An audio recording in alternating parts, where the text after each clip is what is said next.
बोलिए राजा रामचंद्र भगवान की जय हो।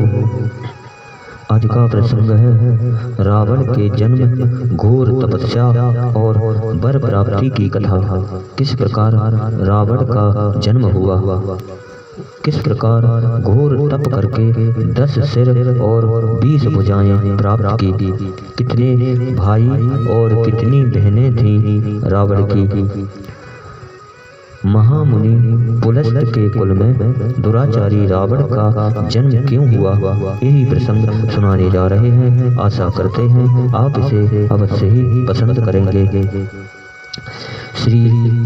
यह प्रसंग श्री आनंद रामायण सारकांड 13वें सर्ग के अंतर्गत लिया गया है। सतयुग में पुलस्त नाम के ब्रह्मपुत्र ने तृणबिंदु की पुत्री से तीनों लोकों में प्रसिद्ध वेदवेता विसर्वा नाम का पुत्र उत्पन्न किया। विसर्वा ने भरद्वाज की पुत्री से वैश्रवण नाम का श्रेष्ठ पुत्र उत्पन्न किया।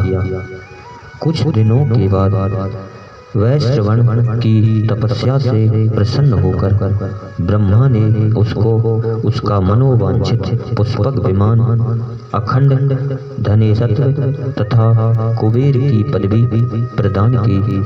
एक दिन ब्रह्मा के दिए हुए उस सुंदर पुष्पक विमान पर सवार होकर धनाधिप कुबेर अपने पिता विसर्वा का दर्शन करने गए। वहां जाकर कुबेर ने पिता को नमस्कार करके कहा, हे पिताजी, ब्रह्मा जी ने मुझे निवास के लिए कोई स्थान नहीं दिया है, अतः आप विचार करके मेरे रहने योग्य स्थान बताइए।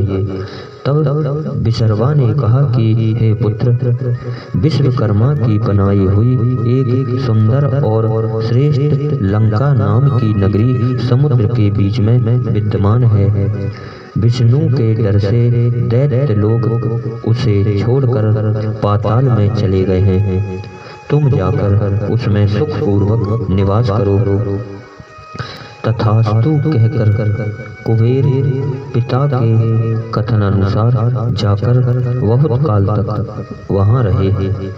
पश्चात किसी समय सुमाली राक्षस ने अपनी पुत्री को साथ लेकर पृथ्वी पर भ्रमण करते समय पुष्प केतु को देखा। तब सुमाली ने राक्षसों का हित सोचकर अपनी लड़की कैकसी से कहा कि तुम विसर्वा मुनि के पास जाकर मुनि के तेज प्रताप से सुंदर पुत्रों की प्राप्ति के लिए वर मांगो। वे पुत्र कुबेर के समान प्रतापी तथा हम लोगों के हितकारी होंगे। सायंकाल के समय पांव के अंगूठे से धरती कुरीदती हुई वह नीचा मुख करके मुनि के पास जाकर खड़ी हो गई। मुनि ने उससे पूछा कि तुम कौन हो। उसने कहा कि आप स्वयं इस बात को समझ सकते हैं। तब मुनि ने ध्यान करके सब कुछ जान लिया और उससे बोले, मुझे मालूम हो गया कि मुझसे तुम पुत्र पाना चाहती हो, परंतु हे सुमति में तू इस भयानक समय में यहाँ आई है, इसलिए तुझसे 2 भयानक पुत्र उत्पन्न होंगे। तब वह मुनि शार्दुल से बोली, महाराज, क्या आपसे भी मुझे ऐसे ही पुत्र प्राप्त होंगे। तब मुनि बोले, अच्छा जा, तेरा आखिरी पुत्र बड़ा बुद्धिमान होगा। पश्चात उस सुंदर कैकसी ने यथा समय 3 पुत्र उत्पन्न किए, रावण, कुंभकर्ण और विभीषण।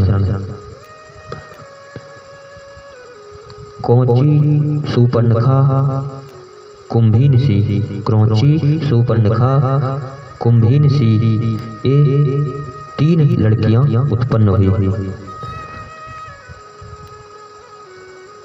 उनमें से रावण, कुंभकर्ण और 3 लड़कियां बड़ी दुराचारणी, जीव भक्षणी तथा मुनि हिंसक हुई। एक दिन रावण की माता कैकसी ने रावण को शिवजी के पास शिवलिंग लेने भेजा। कैलाश पर्वत पर जाकर रावण ने शिवजी को प्रसन्न करने के लिए बड़ा दुष्कर काम किया। उसने अपने सिर का कुछ भाग काटकर वीणा बनाई। सिर से वीणा का मूल भाग बनाकर अपनी देह से उसका पृष्ठ भाग तैयार किया। पांवों से उस वीणा का अग्रभाग बनाया और अंगुलियों से वीणा की खुटियां तैयार की। अपने पेट के भीतर की आंतों से सैकड़ों एवं हजारों तार बनाकर अपने शरीर से ही वीणा रची। पश्चात रावण ने अपने मुख से ही गंधर्व के समान सुंदर गायन आरंभ किया।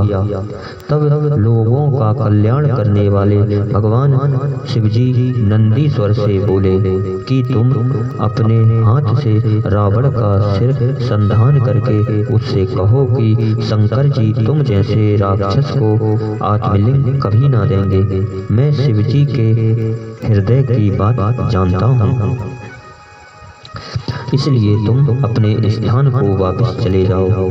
ऐसा कहकर उसको उसके स्थान पर भेज दो।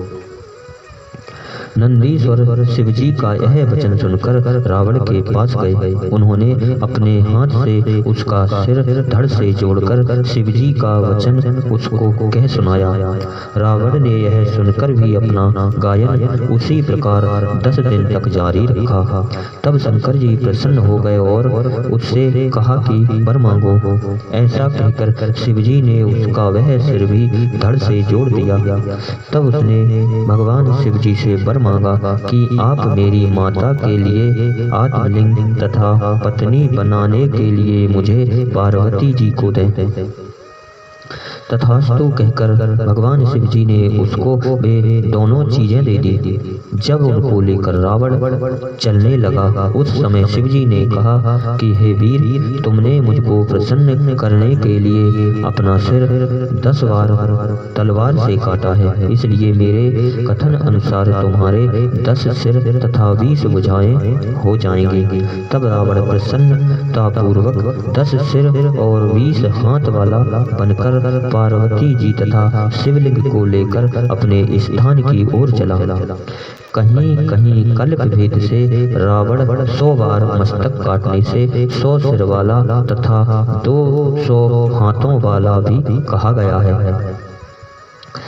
बाद में रास्ते से ही विष्णु भगवान रावण के हाथों से पार्वती जी को छीन ले गए।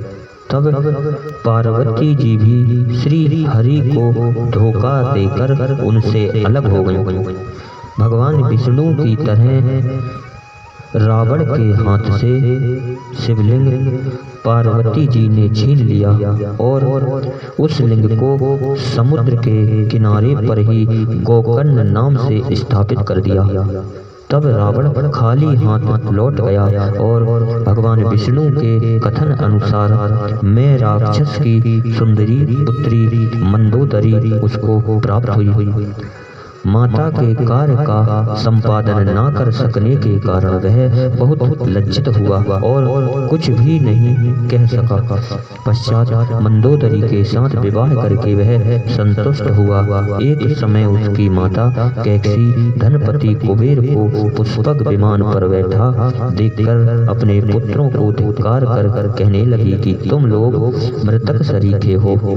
अपने सौतेले भाई का उत्कर्ष देखकर तुम लोगों को लज्जा नहीं आती। माता के इस कटु वचन को सुनकर वे तीनों भाई पूजनीय गोकर्ण महादेव के पास गए।